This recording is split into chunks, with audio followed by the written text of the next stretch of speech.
was the first flight to go to the moon, of course. I was the navigator. The first time we had a verified navigation going all the way. The first time we had to check communications all the way out there. The first time that 3 people circled the moon and we saw the far side of the moon live. The Russians did take some foggy looking pictures before. The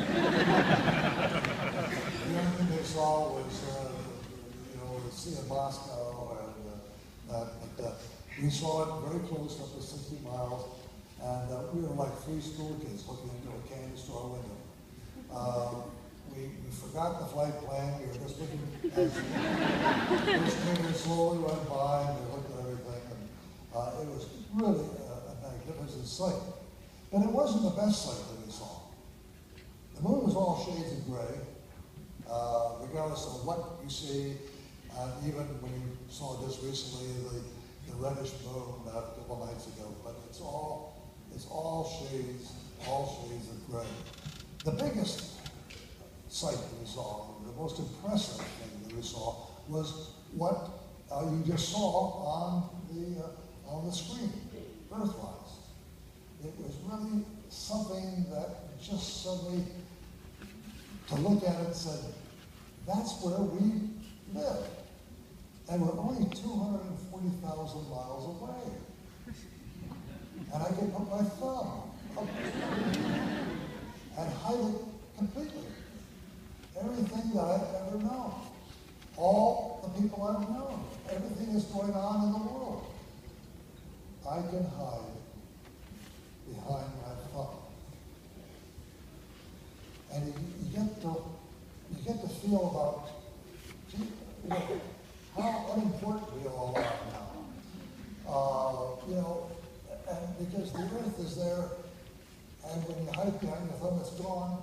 But the Earth itself is orbiting a rather normal star, and that star is tucked away in the outer edge of a galaxy called the Milky Way, and that's only one of millions of galaxies in the universe. And then I thought to myself, how fortunate we all are.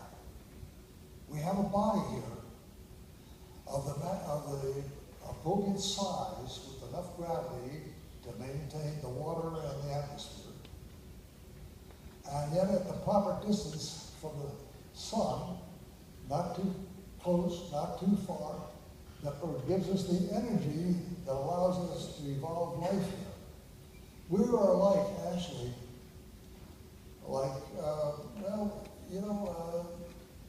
astronauts. You're all astronauts. And this is really a spacecraft Earth that has limited resources. And we all should be really, recognize that fact that you are a very privileged people to be here on the Earth. My last flight was Apollo 13. I'm sure you've all seen the movie. Well, lots of you probably saw the movie, I'm not too sure. The movie, by the way, was very accurate. It's amazing that movie people can make an accurate.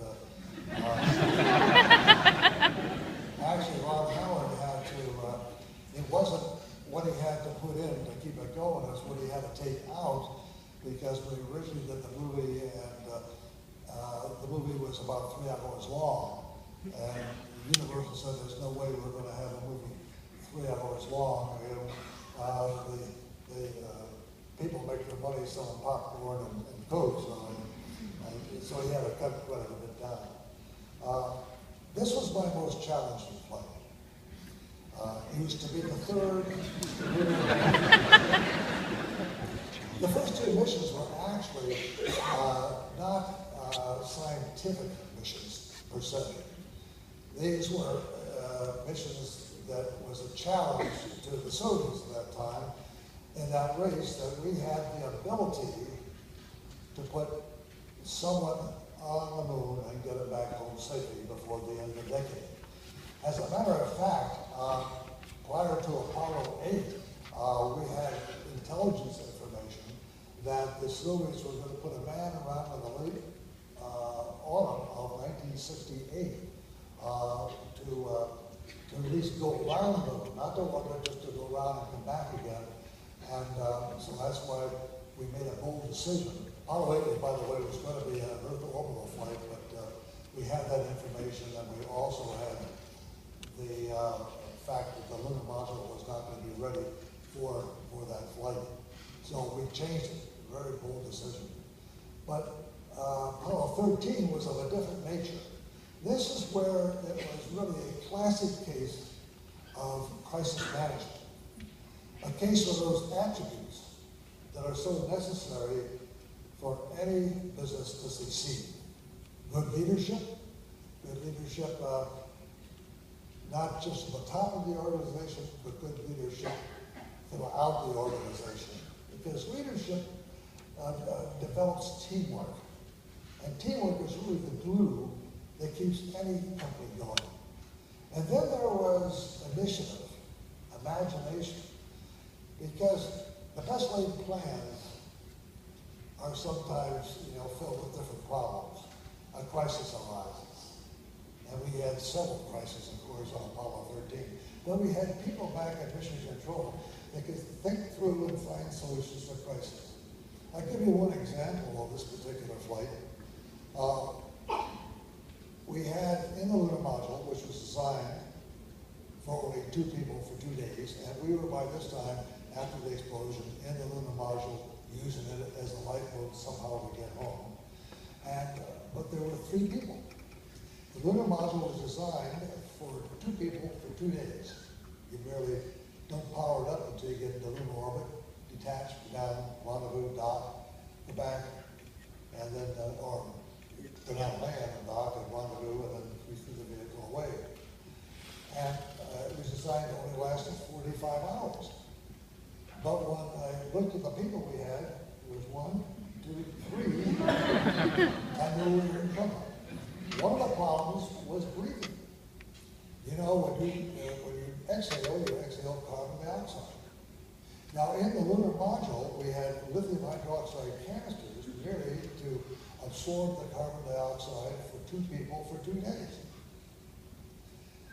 And there were 3 people, and we were all breathing. And consequently, the partial pressure, or the amount of carbon dioxide, kept rising and rising. Fortunately, Mission Control, through the telemetry, saw the same effect happening that we saw when the light came on and said we were getting dangerously up to about 15%. And so they figured out how to get rid of the carbon dioxide. Because in the command module, we had plenty of canisters to get rid of the carbon dioxide, but they weren't square. And in the lunar module, we had round canisters, cylinders. And you can't take a square canister to put into a round hole. And the command module, of course, was dead. We couldn't use it at all. So the way the Crew Systems Division figured this out was to use duct tape, a piece of plastic, a piece of cardboard from an old folder, and an old sock. And through that, they were able to control and flow the cycle of the atmosphere through the environmental system into the spirit canister, and of course it saved us from being poisoned. That was just the one thing that happened there. Many different crises happened. And we found out, and I might just tell you what happened. I don't think you probably saw in the movie, or you read the book, or you just read things, what really caused Apollo 13 to have an explosion. It happened 6 years before we took off. At that time, one of the manufacturers was building the spherical liquid oxygen canisters, big round things. And as they were coming down, one of them was dropped at the factory. It was scheduled for Apollo 10. Well, they picked it up and they recycled it, and everything that it had to do in flight worked perfectly. So because it was delayed in its manufacturing, Apollo 10 and chalked on Apollo 13. That canister was put, the tank was put into the Apollo 13 spacecraft. 2 weeks before we would take off, we did what was known as a countdown demonstration test. The spacecraft was fully loaded with all its consumables. Flight crew got into the spacecraft. The ground crew, the launch crew got into position. So we counted the spacecraft down to 0. Of course, we didn't launch, but we wanted to make sure everything was fine. Good test, final test. When it was over with, the ground crew came in to secure the spacecraft. One thing they did was to hook up, well, first of all, hook up the hose of pressurized oxygen and into the tanks, and then force the liquid oxygen out through the filler tank. But when it happened, and they did this, the gas came out and the liquid oxygen stayed just in the tank. This had never happened before. Something entirely new. They couldn't figure out what the story was. So they went back to their officers to look at the history and the schematics of these tanks, and they found out this tank was dropped in the factory.